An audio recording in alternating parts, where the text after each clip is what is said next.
தமிழக அரசியல் இன்றைக்கு விஜய் இல்லை என்றால் தமிழக அரசியல் இல்லை என்ற ஒரு நிலைமை உருவாகிவிட்டது. நாங்கள் ஒரு கணம் தமிழகத்தை நோக்கி செல்வோமானால் தமிழகத்திலே 2 பெரிய அணிகள் இருந்திருக்கின்றது. ஒன்று திராவிட முன்னேற்றக் கழகம், இன்னொன்று அனைத்திந்திய அண்ணா திராவிட முன்னேற்றக் கழகம். 2 கட்சிகளும் மாறி மாறி ஆட்சிக்கு வந்ததுதான் தமிழகத்தின் சரித்திரம். ஆனால் இன்றைக்கு அங்கே ஒரு 3வது சக்தி, இவ்வளவு காலமும் 3வது சக்திக்கு இடமில்லை என்ற நிலை இருந்த பொழுதும் தற்பொழுது ஒரு 3வது சக்தி அங்கே உருவெடுத்து இன்றைக்கு பெரிய அளவிலே ஒரு பெரிய போட்டியை இந்த 2 கட்சிகளுக்கும் நடுவிலே உருவாக்கி இருக்கின்றது.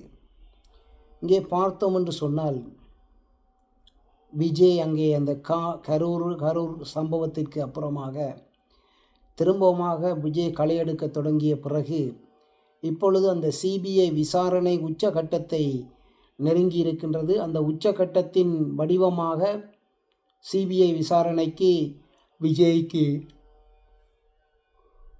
சமன் அனுப்பியிருக்கிறார்கள். அந்த சமன் ஊடாக விஜய் டெல்லிக்கு வர வேண்டும், ஆஜராக வேண்டும் என்ற நிலைப்பாடு இருக்கின்றது. எது எப்படி இருந்தாலும் விஜய் நிச்சயமாக அங்கே போகின்றார், ஆஜராகப் போகின்றார் என்று தான் சொல்லப்படுகின்றது. ஆனால் இதன் ஊடாக அமித்ஷாவின் வருகையும் விஜய்க்கு வந்த சமனும், அதுபோல் இன்றைக்கு அனைத்திந்திய அண்ணா திராவிட முன்னேற்றக் கழகத்தோடு பாட்டாளி மக்கள் கட்சியின் அன்புமணி ராமதாஸ் அணியினர் சேர்ந்திருப்பதும் ஒரு பெரிய விடயமாக பேசப்பட்டு வருகின்றது. என்னதான் இருந்தாலும் ராமதாஸும் அன்புமணி ராமதாஸும் பிரிந்திருந்தாலும் அங்கே பாட்டாளி மக்கள் கட்சியின் பெரிய பங்கு அன்புமணி ராமதாஸிடம்தான் இருக்கின்றது என்றும் பேசப்படுகின்றது. கள நிலைமை அப்படித்தான் சொல்லுகின்றதும்.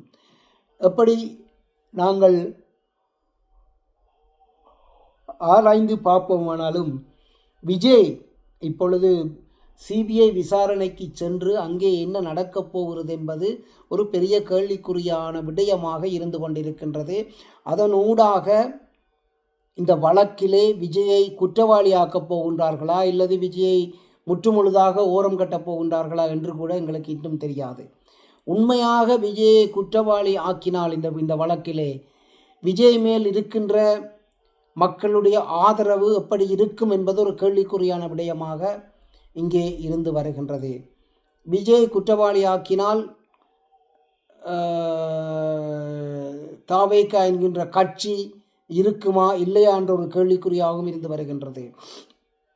என்ன ஏதுவாக இருந்தாலும் தற்பொழுது கள நிலைமை விஜய் இல்லாவிட்டால் கட்சிகள் பெரிய தோல்வியைத்தான் சேரும் என்ற ஒரு நிலைமையைத்தான் சந்தித்து கொண்டிருக்கின்றன. ஒரு பக்கம் அங்கே திராவிட முன்னேற்றக் கழகத்தின் கூட்டணியிலே காங்கிரஸ் கட்சியினர் திராவிட முன்னேற்றக் கழகத்தை திணறடிக்க விட்டிருக்கின்றனர். ஆட்சியில் பங்கு, அதிகாரத்தில் பங்கு, கூடுதலான இடம் என்று சொல்லி நிலவரத்தை இன்னும் கிரிட்டிக்கல் சிச்சுவேஷனுக்கு மாற்றிவிட்டிருக்கின்றனர். இதையெல்லாம் பார்க்கும் பொழுது தமிழக கள நிலவரம் மிகவும் ஒரு நகைச்சுவையான கள நிலவரமாகவும் மிகவும் ஒரு டென்ஷன் வாய்ந்த ஒரு கள நிலவரமாகவும் இருந்து கொண்டிருக்கின்றது. என்னதான் இருந்தாலும் அங்கே கொடுக்கப்பட்ட 500 சொச்ச வாக்குறுதிகளும் நிறைவேற்றிவிட்டதென்று பச்சை பொய்யை திராவிட முன்னேற்றக் கழகம் கட்டவிழ்த்து விட்டிருக்கின்றது. அங்கே இன்னொரு பக்கம் எடப்பாடியார் சொல்லியிருக்கின்றார் 4 லட்சம் கோடிக்கு மேல் ஊழல் செய்திருக்கிறார்கள் என்று சொல்லி அங்கே கவர்னரிடம் மசோதா கையளிக்கப்பட்டிருப்பதாக எடப்பாடியார் சொல்லுகின்றார். ஆதாரங்களோடு அவைகள் கொடுக்கப்பட்டிருக்கிறது என்று. இங்காலே பார்த்தோம் என்று சொன்னால் கட்சிகள் என்று எடுக்கும் பொழுது இப்படி நடந்து கொண்டிருக்கின்றது. இன்னும் எத்தனை கட்சிகள் எடப்பாடியாரோடு வந்து சேரப்போகிறார்கள் என்பதும் கேள்விக்குறியாக இருக்கின்றது. அங்கே நாங்கள் பார்த்தோம் என்று சொன்னால் விஜயகாந்த் கட்சி தேமுதிக என்ற கட்சி இன்றைக்கு என்ன நிலையில் இருக்கின்றார்கள், யாரோடு சேரப்போகிறார்கள் என்பதும் ஒரு பெரிய கேள்விக்குறியான ஒரு இடைவெளியாக இருந்து கொண்டிருக்கின்றது. ஸோ கள நிலவரம் இன்றைக்கு விஜய் யாரோடு சேரப்போகின்றார் என்பதை வைத்துத்தான் கள நிலவரம், அதாவது முடிவும் மாறும் என்பதில் எந்த ஐயப்பாடும் இல்லை. ஸோ மக்கள் பொறுத்திருந்து பார்க்க வேண்டும் என்ன நடக்கப் போகிறது என்பதை. பொறுத்திருந்து பார்த்து முடிவெடுக்க வேண்டும். அமித்ஷாவின் வருகை தமிழகத்திலே ஒரு பெரிய மாற்றத்தை இப்போ நடந்த ஒரு பெரிய மாற்றத்தை ஏற்படுத்தும் என்று பார்த்தார்கள். ஆனால் அது ஒன்றும் பெருசாக பெரிய மாற்றங்கள் ஒன்றும் நடைபெறவில்லை என்பதுதான் உண்மை.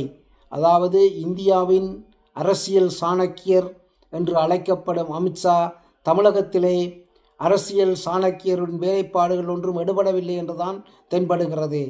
பார்ப்போம் என்ன நடக்கிறது என்று. அதாவது சிபிஐக்கு டெல்லிக்கு போக இருக்கின்ற விஜய் எப்படி மாறப்போகின்றார் என்பதுதான் இப்பொழுது பெரிய கேள்விக்குறியாக இருக்கிறது. டெல்லியில் வைத்து அவரை மாற்றுவார்களா, இல்லாட்டி அவர் மாற்றப்படுவாரா என்றதும் ஒரு பெரிய கேள்விக்குறியாக இருந்து வருகின்றது. பொங்கலுக்கு அஜித்தின் மங்காத்தா என்கின்ற படம் வெளியிட வருவதால் விஜயுடைய இந்த படம் தள்ளி பொங்கலுக்கு ரிலீஸ் ஆகினால் அஜித்துக்கும் விஜய்க்கும் இன்னொரு போட்டியை உருவாகும் என்று சொல்லப்படுகின்றது. அதுவும் உண்மையா பொய்யா என்று தெரியாது. பொறுத்திருந்து பார்ப்போம். நன்றி, வணக்கம்.